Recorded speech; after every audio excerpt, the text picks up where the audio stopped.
In the stable yard, 12 mounted guards waited to accompany me to the village. This seemed excessive, even for my overprotective father. Each one sat on a pawing charger, and each carried a sword, a parrying dagger, and a billhook. Their shields bore our family crest, a raven with a cluster of blue gentians in its talons. Red-bearded Otto, who led the men, bowed as I approached. "I hardly think I need all of you this morning," I said lightly. "It's a fine day for a ride, Princess," he answered. My men and their mounts were eager for exercise. "Liar," I muttered as I patted his horse's sleek dark neck.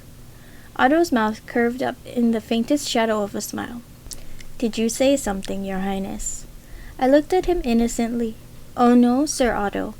Though Otto often indulged my whims, giving me my sparring lessons, accompanying me on gallops through Elk Forest, his first loyalty was to my father.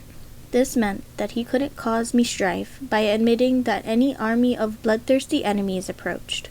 And I, in turn, could not point out that I could see the castle preparing for war because I needed his company too much to vex him. Though age and rank separated us, and though I could never say it, I loved Otto like an uncle. It was because of him that I could swing a sword and fling my roundel dagger into the heart of a target at 100 paces. He could perform this feat blindfolded, and he'd promised to teach me how some day. "Are we ready to go, then?" he asked as his charger shook his black mane. "One more moment," I said. Before I climbed inside the gilt and ebony carriage, I peered into our supply cart, which Pieter the groom had hitched two sad-eyed mules. I saw vegetables, barley, bread, and smoked venison, everything I'd asked for, but it was so much less than I'd been expecting. "Why is the cart only half full?" I asked. Otto's fingers tightened on the reins. "We cannot take more today," he said. "Why not?" He looked away from me, too faithful to my father to tell me the truth. "Your silence is answer enough," I said. "I know the reason. If Ares' men lay siege, we'll need all the food we can get. Bandon Castle will become our cage." He bowed almost imperceptibly. I was right. "Except there won't be a siege," I said firmly, "because look at all of you. My father's men are so fierce that just the 12 of you could defeat Ares' whole army." "I believe we are well prepared for battle, Your Highness," Otto allowed. "Should a battle be imminent, which is not to suggest that it is." I tried not to roll my eyes at him. How ridiculous that my father would not let anyone speak to me of Ares' advance when its signs were everywhere. In the courtyard, great fires had been stoked to boil cauldrons of water for the murder holes. Laborers assembled wooden hoardings high up on the ramparts to protect our marksmen from enemy arrows.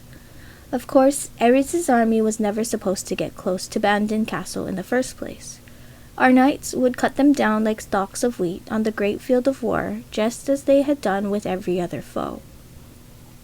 A footman opened the door to my carriage, and giving the paltry offerings one last dissatisfied glance, I lifted my skirts and climbed in.